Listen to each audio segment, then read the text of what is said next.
ವೀಕ್ಷಕರಿಗೆ ನಮಸ್ಕಾರ. ವಿಷ್ಣು ಸಹಸ್ರನಾಮದ 33ನೇ ಶ್ಲೋಕ.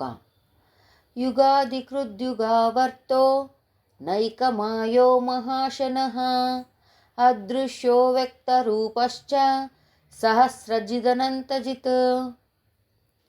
ಯುಗವೇ ಮೊದಲಾದ ಕಾಲ, ವಿಶೇಷಗಳಿಗೆ ಕಾರಣನಾಗಿರುವವನು ಅಥವಾ ಯುಗಗಳ ಆರಂಭ ಮಾಡುತ್ತಾನಾದ್ದರಿಂದ ಭಗವಂತನಿಗೆ ಯುಗಾದಿಕೃತ್ ಎಂಬ ಹೆಸರು ಬಂದಿದೆ.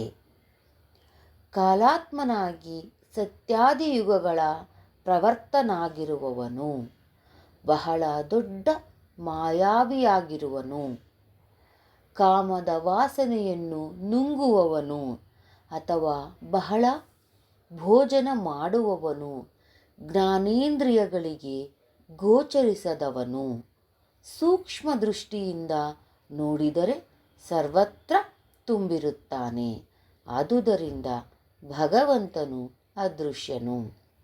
ಯೋಗಿಗಳ ನೇತ್ರಗಳಿಗೆ ವ್ಯಕ್ತರೂಪನಾಗಿರುವುದರಿಂದ ಪರಮಾತ್ಮನು ವ್ಯಕ್ತ ರೂಪನಾಗಿರುವನು.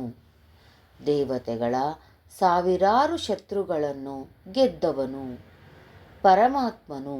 ಆದುದರಿಂದ ಆತನಿಗೆ ಸಹಸ್ರಜಿತ್ ಎಂಬ ಹೆಸರು ಬಂದಿದೆ. ಭಗವಂತನು ಅಪಾರ ಶಕ್ತಿಯುಳ್ಳವನು. ಆದುದರಿಂದ ಯುದ್ಧ, ಕ್ರೀಡೆ ಎಲ್ಲದರಲ್ಲೂ ಜಯಿಸುವವನು.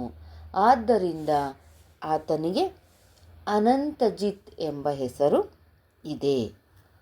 ಇದಿಷ್ಟು 33ನೇ ಶ್ಲೋಕ ವಿವರಣೆ. ವೀಕ್ಷಕರ, ಮತ್ತೆ ಮುಂದಿನ ವಿಡಿಯೋದಲ್ಲಿ ಭೇಟಿಯಾಗೋಣ. ಧನ್ಯವಾದಗಳು.